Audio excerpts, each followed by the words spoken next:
Hello everyone, কেমন আছে সবাই? ফিলোসফির আজকের ক্লাসে সবাইকে স্বাগত জানাই। আজ আলোচনা করব পাশ্চাত্য দর্শন বা ওয়েস্টার্ন ফিলোসফি নিয়ে। পাশ্চাত্য দার্শনিক ডেভিড হিউম তার দর্শনে মুদ্রণ এবং ধারণাকে, যাকে আমরা ইংরেজিতে বলছি ইমপ্রেশন অ্যান্ড আইডিয়া, তো সেই মুদ্রণ এবং ধারণাকে কিভাবে ব্যাখ্যা করেছেন তার দর্শনে। ওয়েস্টার্ন ফিলোসফিটা কিন্তু অনেকের কাছেই বেশ কঠিন মনে হয়। আমি যদি নিজের কথা বলি তাহলে আমার কাছেও একটা সময় এটা বেশ কঠিন মনে হতো, আর তাই আজ একদম সহজ করে তোমাদের বোঝাবো। ভিডিওটা শেষ পর্যন্ত দেখতে থাকো, আর আমার ক্লাস ভালো লাগলে চ্যানেলটিকে সাবস্ক্রাইব করে দিও। তাহলে শুরু করছি। পাশ্চাত্য দর্শনে প্রধানত দুই ধরনের মতবাদ দেখা যায়।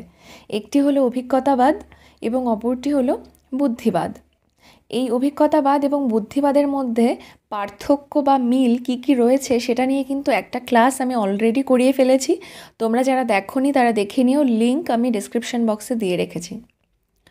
আর এই অভিজ্ঞতাবাদ এবং বুদ্ধিবাদ, এই দুটো মতবাদ ছাড়াও রয়েছে সমন্বয়বাদ, বিচারবাদ, এছাড়াও আরও অনেক ধরনের মতবাদ পাশ্চাত্য দর্শনে আমরা পেয়ে থাকি।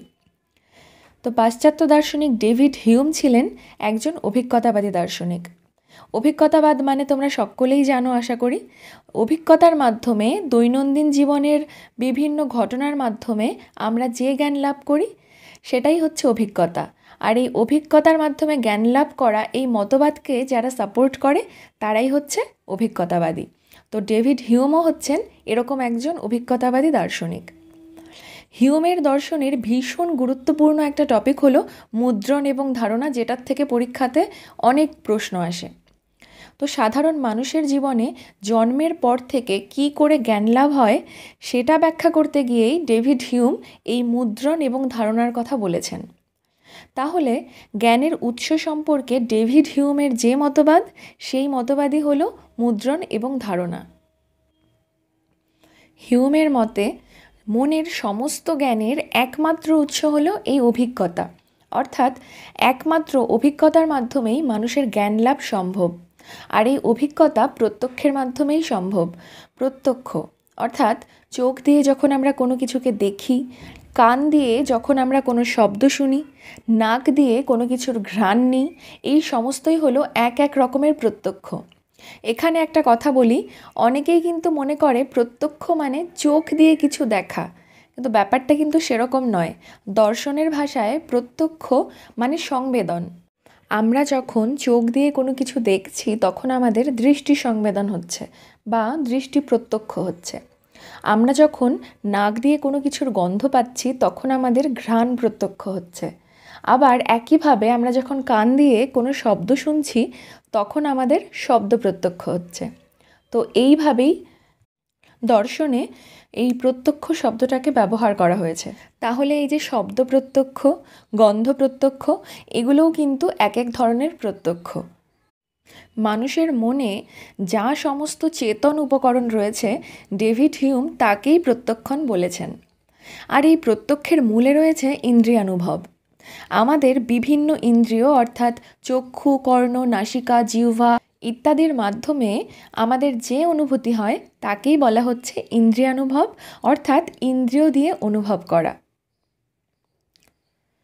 এই ইন্দ্রিয়ানুভব দুভাবে হতে পারে, বাহ্য প্রত্যক্ষ এক্সট্রোস্পেকশন এবং অন্তর্বেদন বা অন্তর্প্রত্যক্ষ, যেটাকে বলা হচ্ছে ইন্ট্রোস্পেকশন। যেমন নদী, নালা, পাহাড়, পর্বত ইত্যাদি প্রত্যক্ষ বাইরের ইন্দ্রিয়ের সাহায্যে হয়, আর ব্যথা, বেদনা, সুখ, দুঃখ ইত্যাদি প্রত্যক্ষ অন্তরিন্দ্রিয়ের সাহায্যে মনে সৃষ্টি হয়। তাহলে হিউম তার এই প্রত্যক্ষণ বা চেতন উপকরণকে দুভাগে ভাগ করেছেন। কি কি? প্রথম হলো সংবেদন, যেটাকে বলা হচ্ছে ইমপ্রেশন, এবং দ্বিতীয় হলো ধারণা, যেটাকে আমরা বলছি আইডিয়া। এবারে এই সংবেদন এবং ধারণা বলতে ঠিক কী বোঝায়? যে প্রত্যক্ষ যথেষ্ট শক্তি এবং তীব্রতা নিয়ে মানব মনে প্রবেশ করে সেই প্রত্যক্ষকেই মুদ্রণ বলা হয়। আর ধারণা হলো পরবর্তীকালে চিন্তা করা এই মুদ্রণেরই অনুজ্জ্বল প্রতিমূর্তি। একটু সহজভাবে বলি, আমাদের চক্ষু, কর্ণ ইত্যাদি ইন্দ্রিয় যখন কোনো বস্তুর সংস্পর্শে আসে তখন আমাদের মনে সেই বস্তুর একটা ছাপ পড়ে। হিউম একেই বলেছেন মুদ্রণ বা সংবেদন। আর এই মুদ্রণ সম্পর্কেই যখন আমরা পরে কখনো চিন্তা করি তাকেই বলা হচ্ছে কি ধারণা। হিউম মুদ্রণকে সজীব প্রত্যক্ষণ বলেছেন। একটা উদাহরণ দিলে তোমরা আরও সহজে বুঝতে পারবে। ধরো তুমি অযোধ্যার রাম মন্দিরে গেলে, সেখানে সামনে থেকে সবটা দেখলে, শুনলে, প্রসাদ খেলে ইত্যাদি। তো এটা হলো তোমার মুদ্রণ বা সংবেদন। আবার মন্দির দেখা হয়ে গেলে তুমি তোমার বাড়িতে চলে এলে, এরপর ওই রাম মন্দির সম্পর্কে যা কিছু তোমার মনে পড়বে তাই হলো তোমার ধারণা। খুব স্বাভাবিকভাবেই মুদ্রণের ক্ষেত্রে তোমার অনুভূতিগুলো যতটা সজীব, ধারণার ক্ষেত্রে কিন্তু ততটা সজীব নয়। কোনো কিছু সামনে থেকে দেখা আর পরবর্তীকালে সেটা সম্পর্কে চিন্তার মধ্যে যথেষ্ট পার্থক্য রয়েছে। আর তাই মুদ্রণ হলো সজীব প্রত্যক্ষণ এবং ধারণা হলো মুদ্রণেরই অস্পষ্ট মানস প্রতিরূপ বা নির্জীব প্রত্যক্ষ বলা যায়। তাহলে মুদ্রণ এবং ধারণা বলতে হিউম কী বুঝিয়েছেন সেটা বোঝা গেল।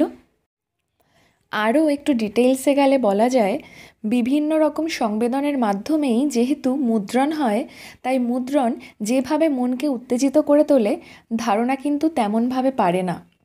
হিউম বলেছেন, যখন আমরা কোনো ব্যথা অনুভব করি বা ঠান্ডা গরম ইত্যাদি অনুভূত হয় আমাদের, তখন মনে যেরকম উত্তেজনা বোধ হয়, পরবর্তীকালে সেই ব্যথা, বেদনা, উষ্ণতা, শীতলতা ইত্যাদি নিয়ে ভাবলে মনে আগের মতো চঞ্চলতা থাকে না, অনেক ক্ষেত্রেই তা অনেকটাই কমে যায়। ডেভিড হিউম যেহেতু একজন অভিজ্ঞতাবাদী দার্শনিক, তাই তিনি সহজাত জন্মগত যে সমস্ত ধারণা রয়েছে তার অস্তিত্বে বিশ্বাসী নন। তাহলে বোঝা গেল মুদ্রণ বা সংবেদন সবসময় ধারণার আগে হবে এবং ধারণা মুদ্রণের পরে হবে। মুদ্রণ না হলে ধারণা কখনোই সম্ভব নয়। এবারে মুদ্রণ ও ধারণার মধ্যে যে পার্থক্যগুলি রয়েছে সেগুলো আলোচনা করছি।